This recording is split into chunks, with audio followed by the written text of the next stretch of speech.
Anyway, we're definitely live, by the way. This ramble is now in the VOD. That's how everyone starts, right? I mean, yeah, it's the classic semi-planned cold open.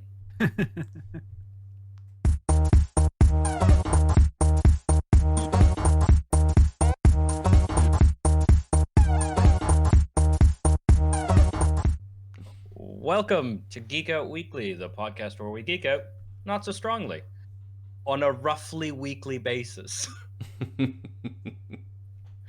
I'm your host, Aadil, and I'm joined, as always, by Ben. Hey. And special guest, Dave. Hi, thanks for having me on the show. Dave, do you want to tell us a little... our topic this week is narratives. So we're not talking about a specific piece of pop cultural ephemera this week, rather a property most of them have. Except Funko Pops. I guess they're pop culture ephemera, and they don't really have a narrative. You make except when you play with them. Although no one ever plays with them. They go on a shelf, and that's it. No, forever. Ben, you take the box and the other box, and you have them talk through the boxes. Box Wars. Save me from this box! I mean, you say this, but my dad had bought a collection of like miniature car models of various like antique cars, and they were like going to be a gift for his son. And then he had two daughters who just didn't seem interested in them, and then I was born, and he moved them from England to Canada, where I was born. And I found them, and my dad told me about them. I'm like, oh, I want to play with the toy cars. My dad's like, you can't. They have to stay in their boxes because they're collector items. So I played with them in boxes because the boxes were like these, like they had a window that sort of wrapped from the top down to the front. Remember those, and they were just a bit longer than the cars. And there are these old, long, sort of boaty cars from the 20s through, probably like 10s through 50s or whatever. And so I just drove them around in their boxes until my dad saw that I tended to bend the flap when I was playing. And he's like, well, now you can't play with the cars in the boxes. You don't have good box care. That's a beautiful image. I love the idea of you racing two boxes, deciding which box might be quicker based on what you can see through that the window. Yeah, that's beautiful. So I mean, Funko Pops, same thing. Sure. So I created my own narrative with boxes. Exactly. So that might happen. Yeah. That's basically all we're going to be talking about today. It's like, I mean, that's basically the premise of Minecraft, isn't it? Yeah, Make your own narrative through boxes. Exactly. Dave, do you want to tell us? Well, we know you, but do you want to tell the audience a little bit about yourself and why we might have brought you in? Sure. So I'm a lecturer in creative writing at the University of South Wales. That's my kind of main job. And I'm also, as part of that, I write novels. It's kind of, without getting too deep down the rabbit hole of academia, my kind of research area is writing fiction, especially genre fiction, especially hybrid genres. And that's what I produce in my own work as well as a published author. I have at the moment 3 books published under my own name, 3 books published under a pseudonym, which I write with my partner, and that pseudonym's DK Fields. I say 3 books actually. Only 2 of them are out at the moment. The 3rd one comes out in August this year. Yeah. Quick turnaround on the second and third books. Ooh, yeah. You get under a contract and they crack it out of you, as it were. It's really, what tends to happen, at least for me anyway, and I would say my partner as well, we spend about 4 to 5 years writing the first one and 9-ish months writing the second and 9-ish months writing the third. So it's quite a different approach, but and then kind of more with my games hat on. Obviously a big fan of games, been a gamer for as long as I can remember. I'm also one half of the indie studio Pillbug Interactive that have released up to, we'll count an early access game as released. That's 3 releases so far. 1 on Switch so far, and the rest are on Steam and itch.io, all available there. So I mean, my role in Pillbug is largely the narrative side of things, but I do also, because it's a 2-person indie team, we are all doing everything basically all the time. Luckily, I don't have to do the accounts Sean does that. So I've avoided that awful job. But otherwise, we pretty much do all the narrative design. Well, we do the design together. We do mechanical design as well as the narrative design. Even if one of us might lead on it a little bit more than the other, we're both very much involved in that. So those are like, I suppose, my podcast CV rundown. Your bona fides. Yeah, exactly. And why I might be able to offer a sliver of an opinion on this massive topic that you've chosen. Yeah. And just before anyone gets too excited, boy, are we just going to chat around whatever sort of pops up in our head, because as you say, Dave, this is a big topic, and we're just gonna sort of start scratching the surface. We could have come prepared with a niche, but then we wouldn't be able to tangent about boxes and whatnot. So we're gonna keep that flow going. I have, which I think is also potentially a very big topic question to start with, which is so obviously narrative is super important, and it's sort of a way humans perceive the world, and we wrap stories around everything. But just like, so you teach creative writing, you've written some things, and you've done narratives for sort of non-word based narrative. How do you start? Wow. Okay. And it just doesn't have to go a long way, but it's just sort of like, I don't know. Let's start at the beginning with beginning. And can I just add to that? How do you start? But also, is there a difference in the way that you approach the different mediums that you're writing for as well? But maybe Ben, that was going to be my follow-up. That's a good follow-up. Before the questions it might come in as part of the explanation. Okay. What, are you trying to be efficient? A little bit. Yeah. Yeah. Let's get 10 questions in at once and see if he absolutely flounders. Yeah. Okay. So, I was thinking, how do I start each day? How do I start each project? How did I start writing? Like that, starting beginnings.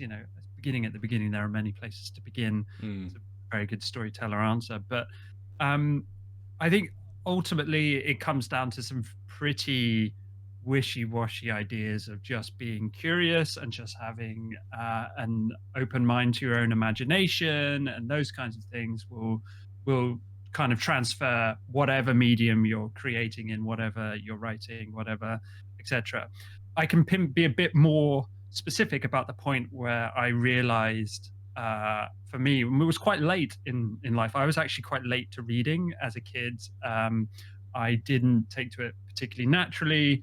And the person who taught me to read, the teacher who taught me to read, had to, really take some extra time with me. And she was always surprised that I ended up coming out as someone who was interested in this kind of stuff right from a fairly early age in secondary school and things like that. And she didn't hold that over me, but she, every day she kind of had that kind of like, I remember when you could barely read kind of approach, which was nice, which was an encouragement, but also kind of slightly backhanded, I suppose. But there was a moment when I remember thinking, wow, this is like the power of books. This is the power of fiction, the power of stories. Was when I was on a terrible holiday with my family, which I was lucky enough to go on. I look back on now and think, wow, I was really lucky to go on that holiday. But it was a driving holiday where my grandparents were driving me and my mum around France and a little bit of Germany and a little bit of Switzerland. So, kind of doing a bit of a loop from the UK. And I was so bored. Like I was bored beyond belief, because long drives, stuck in a car with your family, and so on and so forth. So my mum had the prescience to bring along a copy of The Hobbit. Oh. And I just read, like, I can't do it now. I can't read in a car. I just throw up almost instantly. But at the time, I just absolutely devoured that book in this car, and just was taken away. And like, I suppose I'd never really quite, until that point, and I must have been like 8 or 9, maybe 10, until that point, I'd never really lost myself in another world to the point where I wasn't really aware of what people were saying around me. I wasn't aware of the beautiful countryside we were driving through. Like, I think I looked up from the page to admire the Swiss Alps and then got straight back to it. So that was the moment for me where I was like, wow, okay, you can be utterly transported by something to a very different place. And it just happened to coincide, I think, for me with a time where I wasn't really enjoying or particularly happy with where I was, i.e. on a pretty terrible holiday. And I think for me, that's kind of rolled on. So, you know, I notice about myself, and I don't know about it, this is true of you guys or whatever, or people listening, is that my gaming and the kinds of games I engage with changes when I'm in a very happy place in life and when I'm in a not so happy place in life. And they become, I suppose, a safe space to inhabit in a time of life where I'm not so happy. So that's kind of where that's the first point I realized I might be interested in stories, and it seems to have echoed at various times through other engagement with narrative like games as well as fiction. So that's interesting. So you mean you're sort of, it's like narratives as a specific type of narratives as escapism, I guess. Yeah. So what's interesting for me is, so when I was growing up, I was a voracious reader, and like from, I would say, end of middle school through most of my first undergrads, I had 5 to 7 books on the go at any given moment. That's just like when I was bored of a book or like needed a break, I just switched books. I didn't switch switch from reading as an activity. And then, you know, I've struggled. I mean, in other podcasts, I've mentioned this, but I'm perfectly honest. Like, I've struggled with some mental health stuff, and when I was really low and depressed, I couldn't read, and part of that was the depression was compounded by like PhD graduate school guilt about like before I even got depressed, it was like, well, if I'm reading, I should read philosophy, which was my subject. And so I sort of stopped reading for pleasure, but I also noticed that my style of escapism tended to be more fantasy and genre stuff, but also less scary, dark sadness and characters. But when I was low, my escapism medium also shifted to like animes, TV shows, movies, rather than books, which I find interesting because it's almost like part of it was I would be reading this, like I just like genre stuff, but then when my mood is lower, it's like more passive, sort of let the world happen at me and I can get lost in it.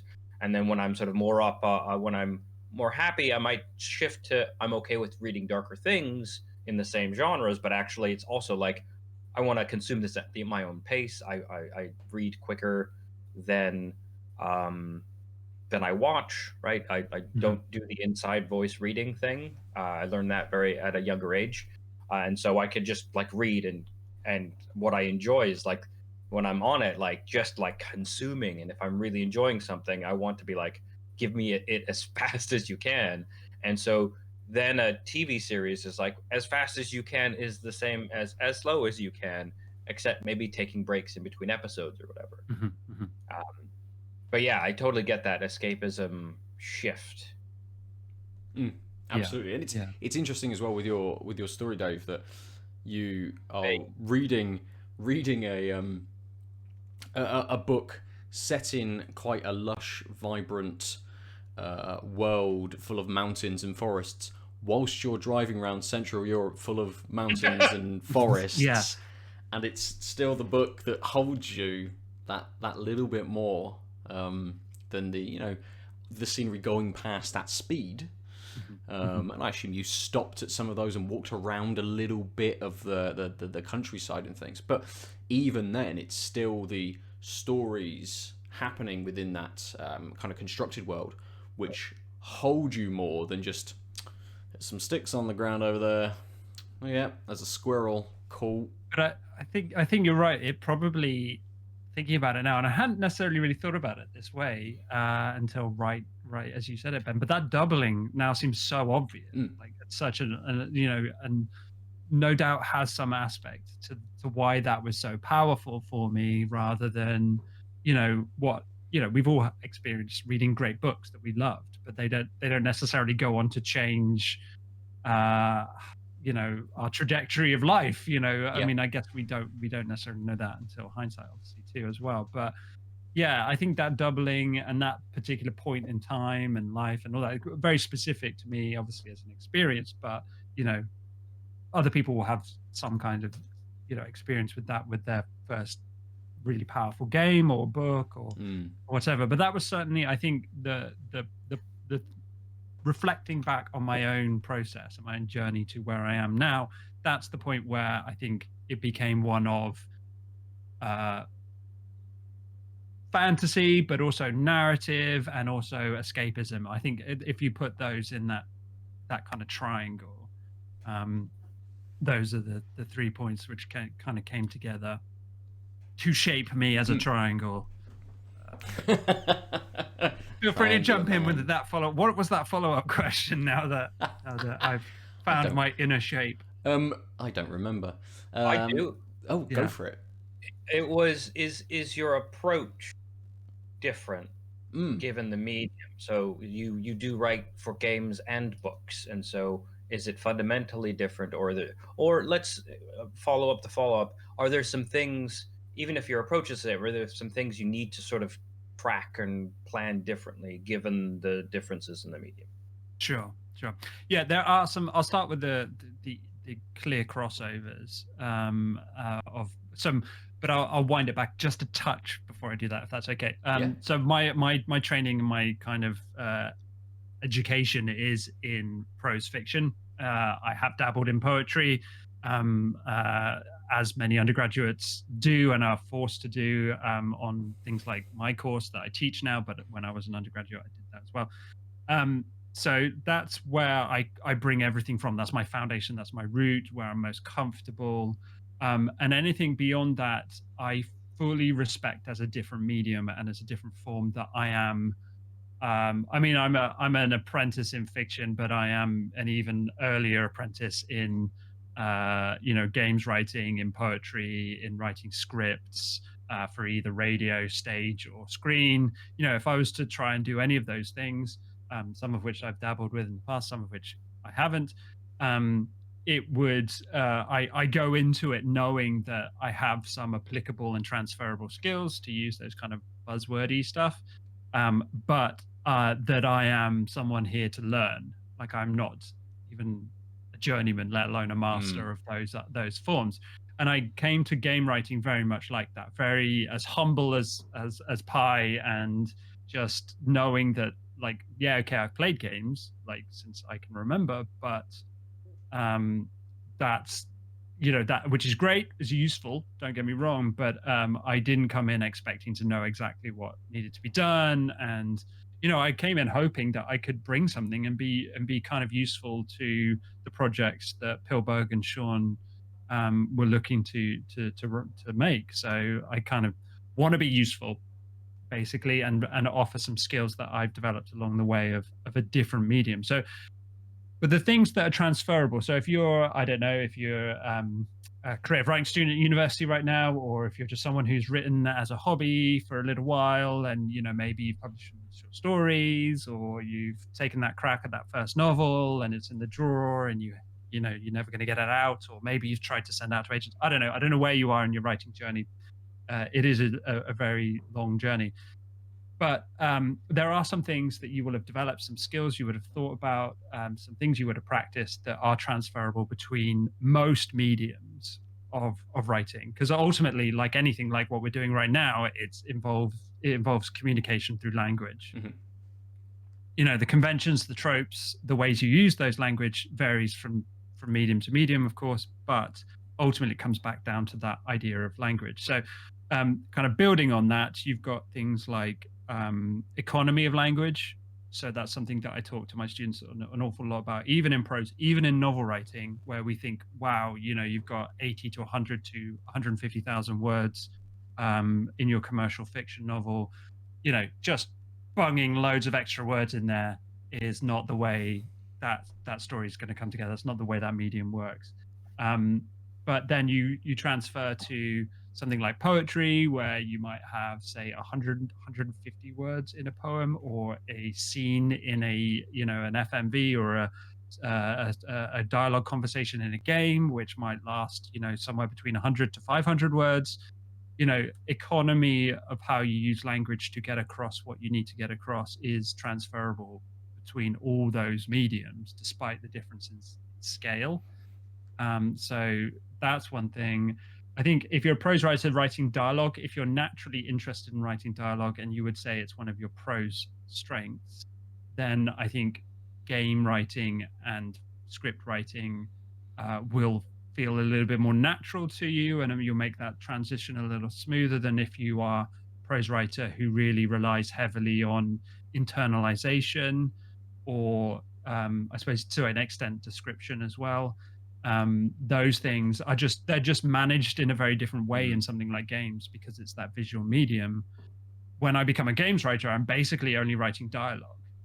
I'm telling my story fully through dialogue, just like if you were writing a script, I suppose. But at least with script writing, you get your directions in between chunks of dialogue. So that's one of the big transferable skills. Do you, just to play on that, do you find yourself, obviously when you're writing novels, you are putting down a lot of description about the world and the setting and things. Do you find yourself, when you're coming into games, doing some of that writing anyway, even if it's just those early kind of concepts, and saying, well, actually we want the world to sort of be like this, and rather than having drawings and mock-ups, do you still write all of that down? Not necessarily in a narrative kind of way for people to read, but do you sort of rely still on that skill that you've got of being able to set a scene through prose to then bring to, say, Sean, or to start being able to mock stuff up as well? It's a great question. I mean, I think I did with Cycle 28, but that's in the end that kind of planning material is kind of what you're describing as what I would do as a planning part, the planning process for writing it.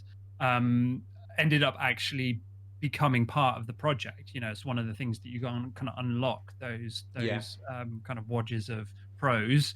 They're not really game writing in that menu screen when you unlock those. They are just vignettes. I suppose they're not really short stories. They're not flash fiction. They're kind of scenes or vignettes of part of that story. But in terms of for the latest game, Making It Home, I haven't done that actually. What I did do was actually more like I don't know, like a script bible, or what we might call a style sheet for prose, which is list the cast, list them, like their characteristics very basically, list their relationship to each other, list the key locations, and then kind of summarize more like a synopsis of what the key relationships are, and what I want the player to think about and know by various points, rather than just free form some prose to get myself in the mood. I don't feel I needed to, and interestingly, I'm not sure it would have helped Sean. Maybe it would have. We'll have to ask him that. So you sort of brought up a couple of games there, and if the audience isn't familiar with the games, I thought maybe it'd be useful for just a quick description of both Making It Home and Cycle 28, and then I think I'm super interested. So you like you said, Cycle 28 has, I'm sort of preempting my own question, but has like lore, world building, unlock, plot stuff, and Making Home is much more linear as a story. So one, let us know, just maybe you're the best person to explain the basic premise and moving parts of those games. And then I'd be super curious to hear more about like what do you consider narrative as part of Cycle 28 versus making it home? Because it seems like sort of there's an ebb and flow and sort of a push pull of what could be the narrative of the game and what maybe isn't. And I think that might push us into an interesting video game narrative conversation. Sure. So yeah, Cycle 28 very very briefly is a retro arcade 2D shooter. Think asteroids, think Luftrausers in terms of its controls at the very least, and its kind of design ethos. Certainly was a big inspiration, those two games, for Cycle 28. And the narrative in Cycle 28 is, I mean, with anything we do, like as Pillbug, we're obviously working under huge constraints of an indie studio. So immediately I couldn't go in and go, right, what I want is a cutscene here, and I want voice actors there. And, so we're working within constraints. Fair enough. That's useful. That's great for a creative, because a blank page, a blank slate is like the worst. The scariest thing ever. Yeah, exactly. So constraints, lead into those and enjoy them, and really, I think they can be beneficial. But my kind of writing philosophy for Pillbug is twofold. One, it's to come in with that humility that I talked about earlier, of like, I don't know everything. I'm not the biggest swinging dick in the room, as it were. Like, I am just here to be as helpful and bring the skills that I can. And the second thing is to try and reflect the core gameplay loop as much as I can in the story, and just be aware of that at kind of my top level every time I'm making a creative decision. Is like, how's this going to engage with the gameplay loop? How's this going to work for the player? And so on and so on. And I think for me, it's the Cycle 28. What I wanted it to be was to be as unobtrusive as possible. Like, because the point of the game, and as Sean has always, like, when we were developing the game, was always like, what we want to do, which sounds slightly nefarious, is to get the player always to that point where they're just like, oh, just one more run, just one, because it's a game that works over a 6-minute time frame. Like, it's a 6-minute run, and you go back in and you go back in and you go back in. So what we can't have is the story damaging that experience where you're like, okay, just one more run. The loading times, thankfully, because if it's a 2D shooting game, is they're non-existent. So you can be like that, right? So you wouldn't want to be clicking through, scrolling text all the time just to get to the run that you're so keen to get out. That's when people will turn off. They'll go and play a different game. They'll go and do something else. Maybe even get some sunshine. I don't know. Stay hydrated if you're listening to this on the podcast. But we didn't want it. I didn't want the story to be that. Like, that wouldn't be great. So what happens in Cycle 28 for the story, for those of you who haven't played it yet, is a little paragraph of kind of it really is internalization. It's not even dialogue, funnily enough, from what I was talking about earlier. It's internalization from the character in the ship that you never see. You never see this character. We didn't have to do a character model.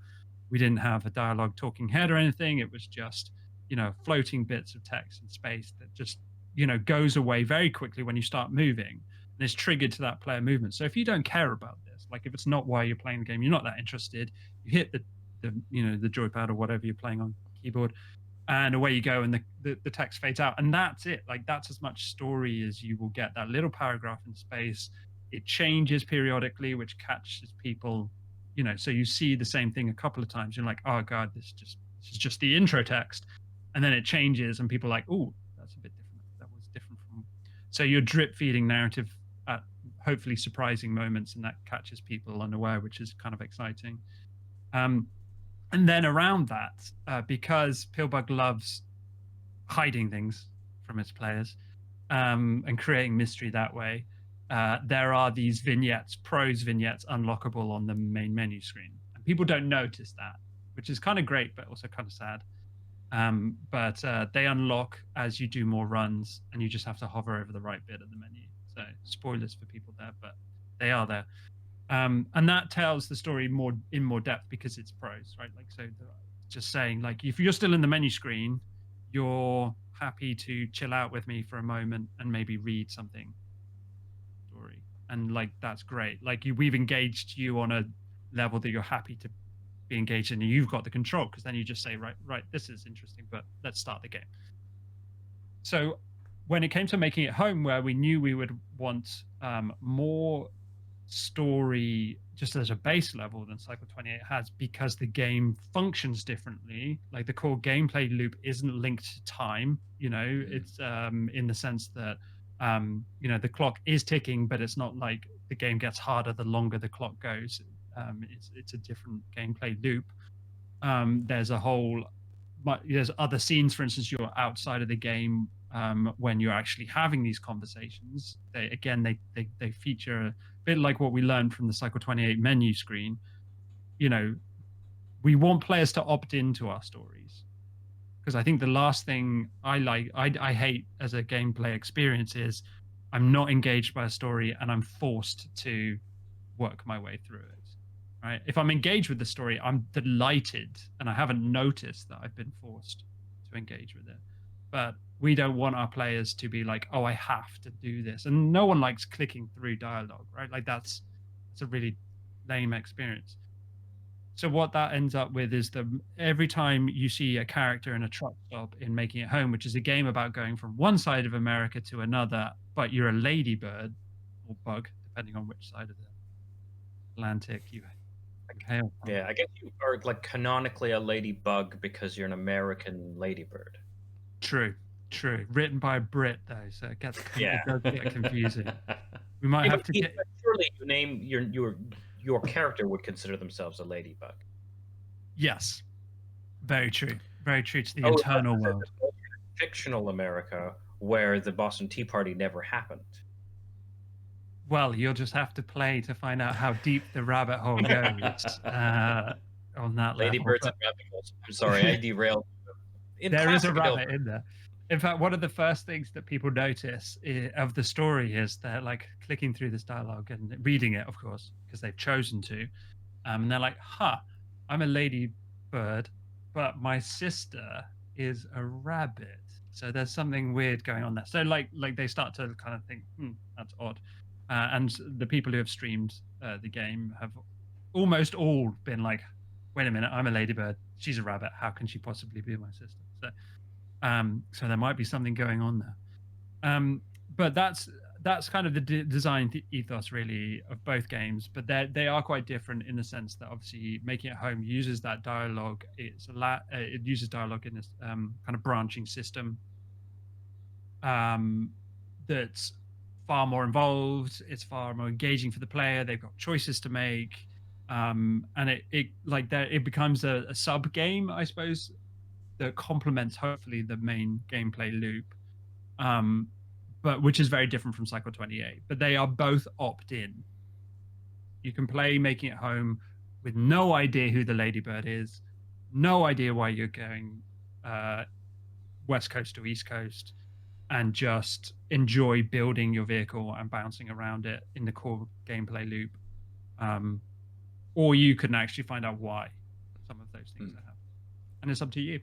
And you mentioned earlier as well about the idea with Cycle 28 and those sort of small scenes are on the menu screen. And some people may never see those. And again, with this whole idea of it being kind of like an opt-in story, do you ever feel kind of disappointed if people don't experience that? Because I'd imagine it's a lot of work to go into creating these sort of these worlds and these stories and the relationships that these characters have.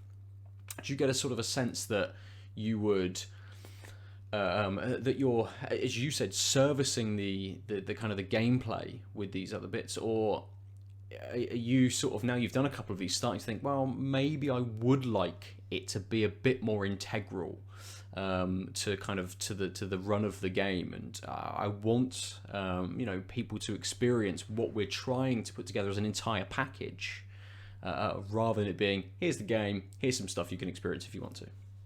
I think it's a really good question. The short answer, I think, for me is no. Actually, I think I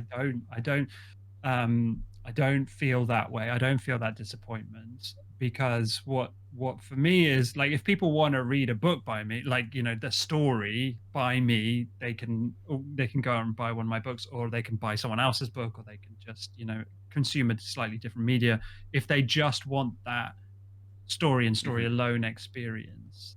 Um, with a different kind of game, like a visual novel, or a walking narrative, or whatever however you want to describe those styles of games, they require a colossal amount of artwork. Like, it's not the writing that stops us doing that kind of game. It's the sheer amount of visuals you require, compared to something like Cycle 28, which is very simple visually.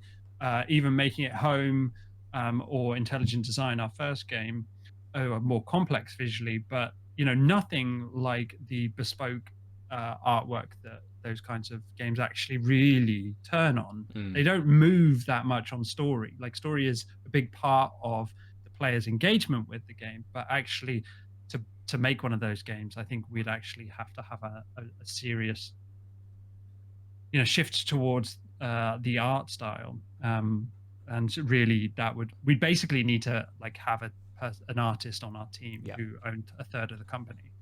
That's the only way we can do that. Like, Sean and I cobble together visuals ourselves, like, and we outsource a bit of artwork for things like menus and a bit of artwork for things like logos. But that's the actual we do a lot of that ourselves, and we're not good enough to sell a game like a visual novel, or that style of game. So, but in terms of like the disappointment, I think it's offset by the joy of being part of the game's discoverability feel, right? Like, and I think that's obviously become kind of a big deal in game design and development in the last, it's not that recent, is it? Let's be honest, the last 15, 20 years maybe, of the rise of indie games, but also this idea in AAAs where people like discovering stuff for themselves. It doesn't feel like it's just been given to them on a plate, like most story is. So I feel like if I can play into that on what I do, then fantastic. I don't feel that disappointment of most people won't see this. I see that joy of the people who do find this will be really excited by it because they found something. So, Ben, sort of naturally, I mean, your answer kind of started to address this, but I'm curious. So, would you guys consider? So, obviously, certain genres like visual novels, like you said, are just a ton of work, etc. But I mean, you could have different. You can have the narrative being the main focus in all kinds of games, and I'm thinking things like a JRPG. Most people like it because they like that style of gameplay, but they really do want the epic long story, right? Like if you don't have, even if it's just the JRPG tropes, spun in a machine, if you didn't have those and you just had the mechanics, people would probably wouldn't like it, right? So have you guys thought of, or would you be excited to try? I mean, let's not worry about assets, etc., but to try to do sort of a narrative first type game, or are you guys really or like, so basically, how far does that point of, if you really want a narrative by me, you could always just go to a story, but like there are definitely games that people play for the story. Not to say the gameplay isn't good or exciting or fun. It's just that people want, they want to interact with this story. And as you said, your previous games are sort of opt in, but have you guys thought about doing a sort of like core story focused game, even if the mechanics aren't necessarily any different than what you've done, but just sort of the point people are going to want to consume? Yeah, yes, we have, and I think, funnily enough, I think that kind of comes more from Sean than it does from me, and I think it, going back to something I said earlier, it comes from that root of slight humility as a way of approaching this, and often, humility can sometimes be a mask for fear, and so in that sense, I always have to think to myself, like, is this me being humble, or is this me being afraid of actually having to carry a whole game based on what I do rather than, what Sean does or what we do together? And also, I suppose something that I'm I'm putting myself out there in terms of my reputation as someone who writes, rather than, someone who's just writing for a game. If it's a whole game based on my story, I certainly wouldn't shy away from the work. It's like an exciting approach to storytelling. Games like, I don't know, like recently the game that's most made us think along these lines is Disco Elysium, where a fantastic game, fantastic narratively driven game, but also narratively text driven. We talk about story, in a game medium like games, you're often needing to include like the visual cues of narrative, the sound, the audio cues of narrative, so on and so forth. But that game tells a lot of its story through text, like more so than most, obviously, even like your JRPGs or even things like World of Warcraft, your online massive lore-based worlds, right? They do a lot of visual storytelling as well as the text. But I think Disco Elysium is a good example of where the text does so much, it works so hard and so cleverly to generate that story, that I think, we would be very interested in leaning in towards that. Whether or not where it would come in the design process, I think is where we would have to make some pretty big changes if that story was to come first. Sure, what a really easy example is Sean once did say to me, like, do you want to adapt one of your books for a game? I didn't. I mean, that would be great. Like, every author, not every, lots of authors want their books adapted for film and TV.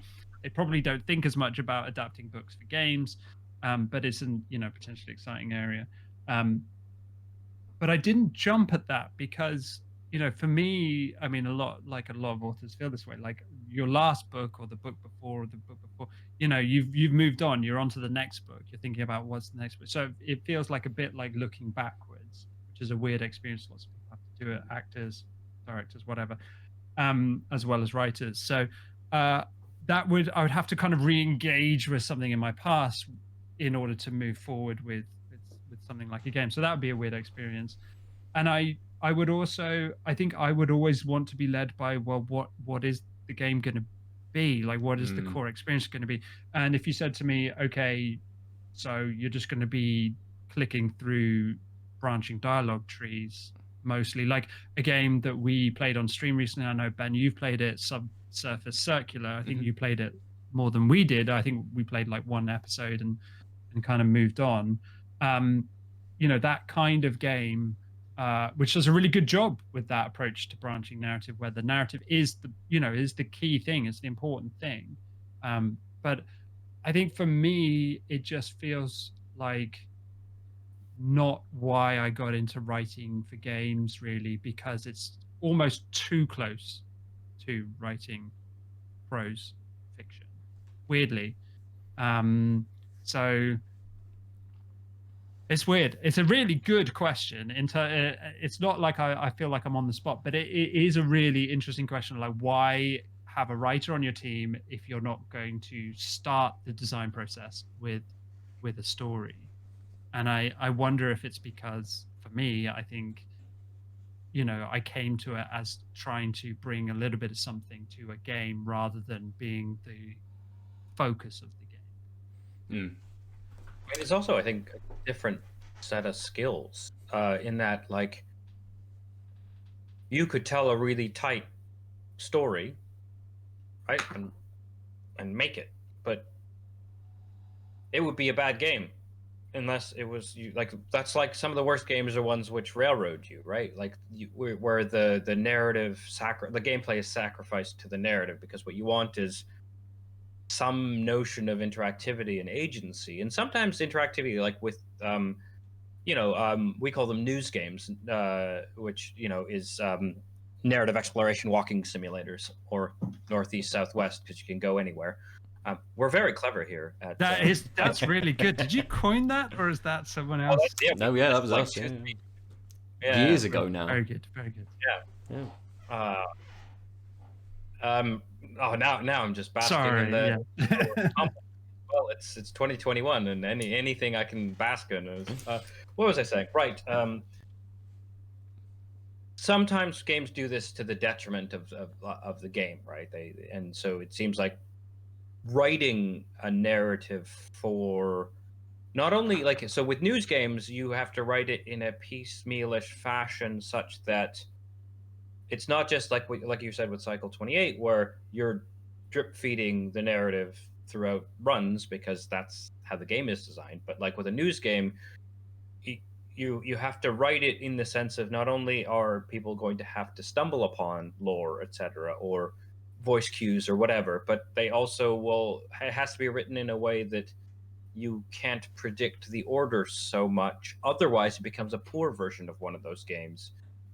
Like I love trying to break games, and some of these games, you sequence break. You go left when the game wanted you to go right, and then you find some other piece of some dialogue box comes up that doesn't quite make sense, and then you prompt another one later, and you're like, oh, that's why they said that there, right? There's a whole lot more of.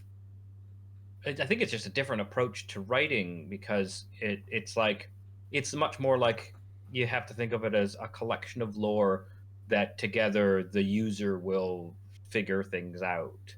And even if it's not a walking simulator or a news game, you still kind of have to hope there is that different hat of writing. I think, right? Like Definitely. Yeah, and I think that's one thing if you're coming from prose or poetry and I suppose script as well. Yeah, any of those other mediums, you may well have to check that idea of linear control at the door, right? Like I think that might be something you have to get used to, and taking a different approach, even with branching narratives. Like that's been really like I write dialogue, for my pro stuff, and it's a fairly linear experience. You write a question and then you think, right, what's the other card person going to answer? Okay, could they answer this, could they answer that? Then you decide and you move on. Whereas writing for Making It Home, I was like, there's the question, I need to come up with 3 answers that are plausible as an answer for that question, so you don't get weird non sequiturs, but also B, are different from each other enough to be interesting choices for the player.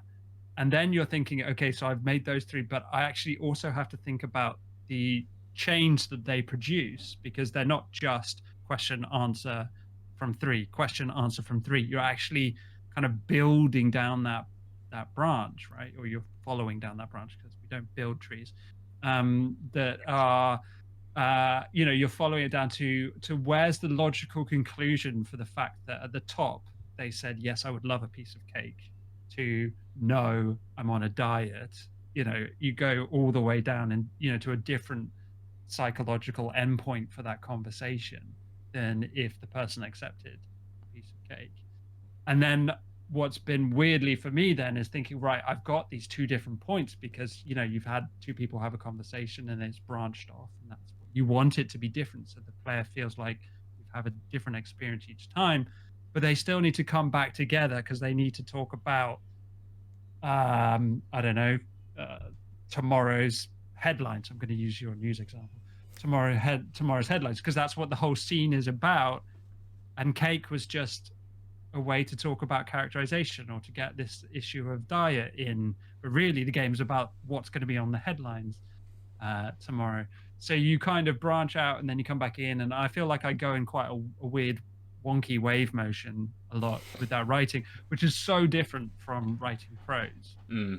Do you just to build on that a little bit, do you think, obviously, when you're kind of writing prose, you have that character in your head and they have that almost sort of linear path through a scene, through a conversation, whereas with this, when you're choosing different options and different dialogues for them to speak, do you kind of almost have say like 2 characters or 3 characters, depending on the amount of answers you have, like in your head, like this is going to be like the angry answer and I'm going to run through with that, and this is, they're just in a mood and they're not happy, or they're feeling really good, and we can run through with that sort of stuff? Or is it a bit more extreme than that? You're kind of, this person's like completely pissed and it's someone completely different. It's not just their mood is shifting between these answers. Like, how do you approach trying to differentiate between those kind of dialogue options, or or choices?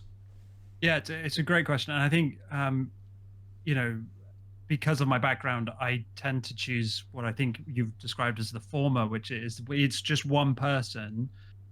I think of that person as a character that I'm writing that is similar but very different in the approach to writing prose. But knowing that depending on the stimulus, depending on the question, depending on the interaction, may well change their immediate responses. But I think the danger of the latter approach, which we've all experienced, I'm sure, with games, is that you have, your protagonist, or maybe you're choosing the answers for a secondary character or whatever. But let's say it's your protagonist, and there's an option there that just doesn't sound like them, right? Like just like this person is a hero who's saving a world, and yet you've given them an option to be a complete arsehole. And you're like, well, that's not the character outside this conversation, but you've just given me an option to be an arsehole, because some people like to be arseholes in games, and there's, I'm sure you've all experienced that, where you're like, I'm going to do that this time through. Like, I'm just going to choose the worst option each time and see what happens. And fair enough, but to me, I think gamers have perhaps evolved a little bit beyond that approach and we once you're aware of that trope, it gets kind of lampooned, and people YouTube, produce YouTube videos laughing at it and things like that, where you're like, this is just the arsehole option each time, and it's become a thing in games, right? It's become a trope, I suppose. So weirdly enough, for me, for making it home, I don't feel like I want to lean into that. I want you to feel like these are all plausible answers for the character, which is quite linearly controlled in that sense for me then, because I'm the one deciding those three options. But it makes it much harder for me to give you three different options. Like, I don't get that easy get out of jail right. What if she just flipped out in response to that cake question and was like, don't you know I'm on a diet? How dare you? You're the worst best friend ever, and you just go down that extreme road. But that's not how that moment was leading up to. And that's not how I want you to feel about this character. It's not how you want you to feel about this relationship. So I suppose I do take a more controlling route through that as a writer. But I think it generates, hopefully, a more cohesive sense of each character, because you're not just occasionally flipping them out. So you're saying you would never write a game where for every interaction, the third option is always stab the fucker? Well, I mean, like, now you've posed that as a question, I think I have to, but and that would be a great design constraint to work within. Mr. Stabby. I mean, if you you stab the fucker, stab the F hashtag CKER coming soon in 2023 from Pillbug Interactive. It might make sense if you're writing a character who is in prison or something like that. Very much the way you're talking is, this is the character and these are the way that they would act, even if it is a slightly different mood between each thing, or a different kind of way of them coming back. It's never going to be that extreme of taking you out of that character's kind of personality. That's what I hope for. I mean, the proof will be in the pudding when more people get their hands on making it home and get through the story. We're only 2/3 of the way through the story and making it home. And hopefully we'll reach the point where people are willing to give and able to give feedback on the narrative for that game, and they'll be able to say, actually, I don't think you managed that, and I don't think this, truck stop in Scranton or whatever is a reflective of the character. I noticed a real shift in this character here, and because those kinds of things slip through. That's why we have editors in prose and so on, and other things like that. So for me, interestingly, here the players are the editor, and they're going to be the ones that flag up whether or not they feel it's as consistent. I mean, so Ben didn't like that answer. No, he's just like, I'm done. He just stormed off the set. So one of the things that sort of struck me when you were talking about these notions of competing, or not just having the default choices because people lampoon it. One of the things that it struck me was there's another trap that I think gamers are starting to be more vocal about, which is of course the non-choice choice. And so one of the most I think recent famous ones is Cyberpunk 2077.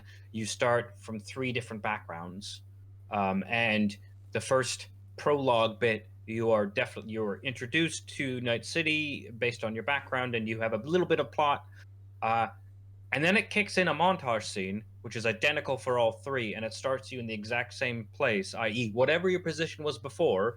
You met a dude, and then that meant that you did a thing, and like so you do this basically. You get to the same place, and then you do a mission, and it's all the same, and except for the odd dialogue option that is either closed or open to you, the game is identical. Mhm. And I think it's worth saying that like once you like video games and gamers have now evolved such that like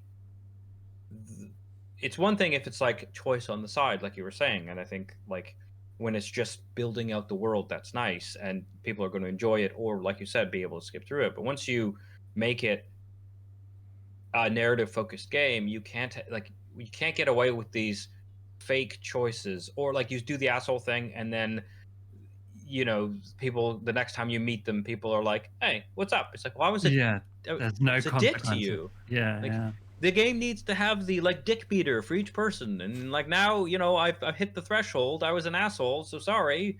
I don't get this mission or something like this, right? Like Yeah. it makes writing these like that expectation being there now, also, which I think is good, also means that like you're saying now, writing this type of game where the writing is core is more difficult the more gameplay there is, because we have got maturity with things like Disco Elysium, um, that we know it's possible to make games where when you do these things they impact the world, and if you are going to give me the option to do these things, and the point is to try and sort of have this emergent narrative under the constraints of what the designers have done, um, better matter, otherwise why are you wasting my time? Yeah, definitely. And I think like as we get more sophisticated in the games, like Sean, the guy I work with, is so into systems based games, or what he describes as system based games, where he's got a torch and he can just basically set various things on fire and they would react as if and that wasn't what the designer just linearly said. Right now, go set this tree on fire. But we need to take that same approach with story. And I think Disco Elysium has done a really good job of opening up that conversation and saying, like, interesting, I'm not going to show you all the time what the consequences for your your conversation choices are. That some of that's going to be hidden from you, and it's only going to come up when it reaches a certain threshold. And those personality traits that Disco Elysium manage and things like that. I think that's really, really good.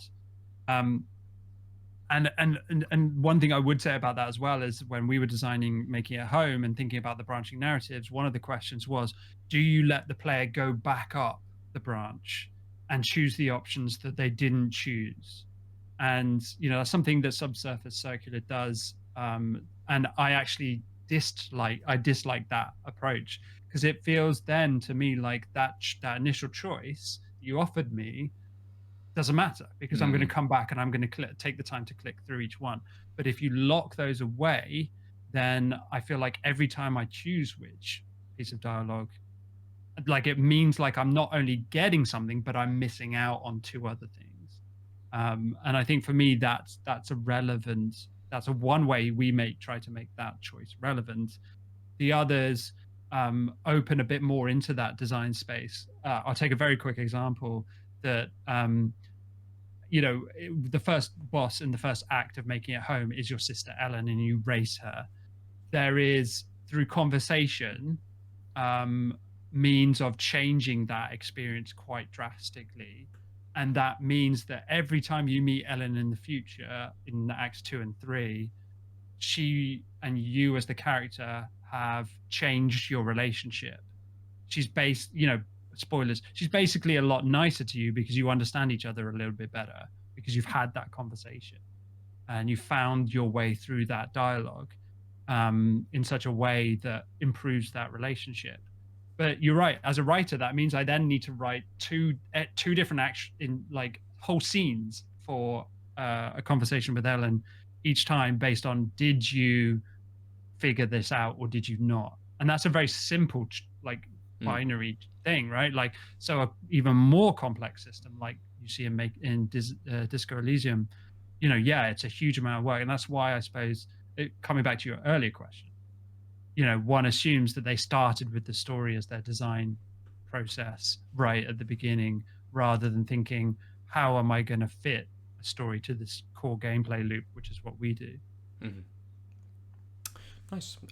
So we're coming up to the end of our hour. So kind of just to round out the conversation, Dave, we've already mentioned sort of Disco Elysium, but are there any other, for you, really good examples of narrative in game? Either kind of what we've been talking about, where either just it takes you through and gives you that choice, or even just sort of linear stories that are just written very well.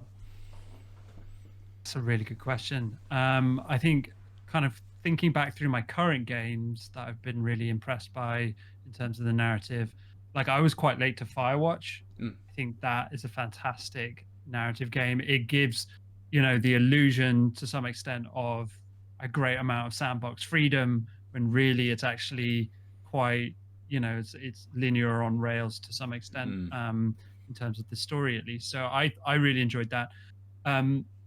I really loved losing myself in Divinity 2 Original Sin as a kind of just bonkersly enormous kind of role-playing RPG experience. I also happen to love the turn-based combat in that game, so that really worked for me. But just sometimes, I don't want this every time from a game, but sometimes it's just nice to lose yourself in that massive world where there's books lining the ground that you can pick up and read if you want to.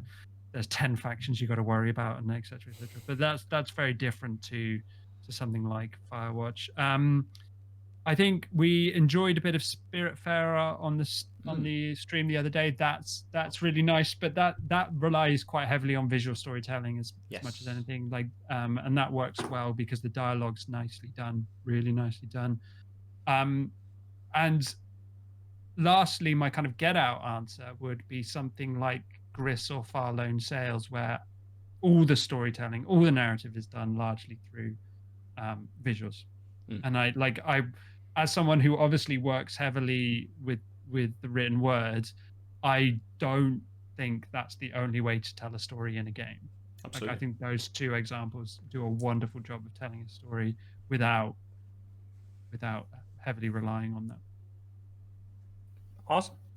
Ben, do you have a top story? Oh, a top story, geez. This is your question. I just flipped it back. Yeah, I know. I hadn't really thought about it. I would agree with Firewatch. I absolutely loved that game. When it came out, I am quite partial to absolute absurdity. So Final Fantasy VII will always have a ridiculously good place in my gaming brain, because it's just nuts, as are a lot of Final Fantasy games. It might not be just came at that right time for us, right? Like, I feel like that's a generational thing of like, that's the game where you, a bit like what I was saying with The Hobbit earlier, that's the game that was like, completely. Completely. I mean, I was going to say Final Fantasy VII as well. I mean, I actually think FF6 might be a better story. And I actually why I wanted to say FF7 sticks to me is because it was also this proto 3D, obviously hilarious how much you thought it was the most amazing graphics ever looking back, right? Which is another topic that we could easily nostalgia bomb ourselves into, but at the risk of wasting time, I won't. But yeah, it was so much more immersive, even though the combat mechanics are basically the same, except now you have the summons are real pretty, right? And that was also a big part of it, right? You wanted to cast Knights of the Round, even though it took 10 minutes to finish, because it looked so amazing, right? And I think that made you... I mean, that's why I think narratives in games are very interesting, because the graphics, the interactivity, the mechanics can suck you into a bonkers story in a different way than just the bonkers story can, right? And I think FF6 and 7 show off, I think, a tighter story in the one, but that's not my favorite story. My favorite story is this other crazy thing. And it's because it's my favorite story in a game, right? It's not just my favorite sort of story that happens in a game. It's like my favorite game story. And again, I think you're right. Like it hit that sweet spot for us, that generation. I'm not sure there'll be another one for us, and I'm not sure what the Zoomer version of that would be. Awesome. This was really great. Yeah. I had a whole bunch of other notes that we won't. Well, maybe I might have to do a part 2, or something. Yeah. But that's been Geek Out Weekly for the week. Before I go on to anything, Dave, thanks again for being a guest. This was really great. If people wanted to find all the things that you were involved in, what are those things and how would they find them? Sure. So you can find anything to do with Pillbug at pillbug.zone. Yes, you heard that right. And you can find us on Twitter at pillbugint. You can find me on Twitter at D_Towsey. You can also just Google David Towsey. There's only 2 of us in the world. Do you want to just spell that out for the listener? Yes, sure. For the podcast pros, it's Towsey. So yeah, that's pretty unusual name there. But yeah, so you can find me at those places mostly. I don't do Instagram. I'm sorry. I've just never been good at taking photos. So I've just that side of me, just putting that out there. That's fair. But, yeah. So we started and dropped it quite quickly. It's a jungle out there. You could always just write things down and then take pictures of what you've written. To be honest, my handwriting was terrible. I think that's like it's such a visual thing, isn't it? Like that's the thing. Like anyway. But no, thank you very much for having me on the show. No, it's been really good. Ben, how do people reach you? I'm at Nova_47 almost everywhere. And I'm at the Omniarch almost everywhere except here on Twitch, where I'm at the_Omniarch, but I haven't streamed in donkey's years outside of Out of Live stuff. Speaking of Out of Live stuff, you can reach us at Out of Lives Net on Twitter, outoflives.net on the internet, where you'll find this podcast and others like Tanked Up, podcast all about craft beer and video games, and VODs, streams, articles. Just go there. Out of Lives Net, work on Twitter, on YouTube. Yeah, those things. You can also catch us streaming the live recording of Tanked Up, the aforementioned podcast, on Tuesdays at 8 p.m. British time. Tuesdays I do first looks at games at noon, and Ben and I play a game together during his lunch break on Wednesdays. And of course, Radari has his Insomnia streams at 10:30. Again, that's twitch.tv/outoflives network if you are not listening to this rather than seeing it live. That's all the pluggy things. Thanks again, Dave. I've been Aadil. I've been Ben. And I've been Dave. Bye. Bye. www.outoflives.net